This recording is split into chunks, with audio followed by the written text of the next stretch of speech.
చాలా రోజుల తర్వాత షూట్ ఉందనేసి మా డైరెక్టర్ అయితే ఫోన్ చేసినాడు. సరే షూట్ ఉందని చెప్తున్నాడే, అందుకనేసి గబగబని లేసి త్వరగా బయలుదేరేసి అక్కడి నుంచి బయలుదేరేసాను.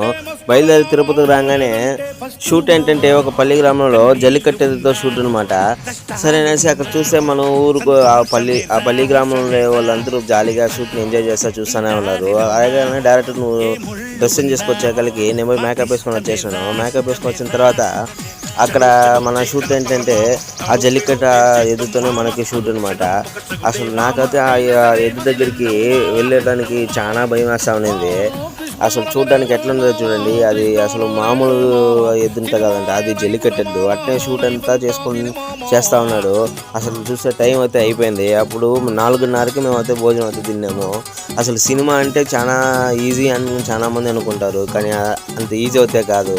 సినిమా అంటే చాలా కష్టపడాలి. ఆ కష్టం అంటే మనకు వెనకాల తెలియాలంటే అది మనం థియేటర్లో చూసినప్పుడు మనం దాని వెనక ఉండే ఫీడ్బ్యాక్, ఆ ఫీలింగ్ అనేది మనకు అయితే తెలుస్తుంది. అలా తినేసి మళ్ళీ షూట్కి అయితే మేము స్టార్ట్ చేసినాము.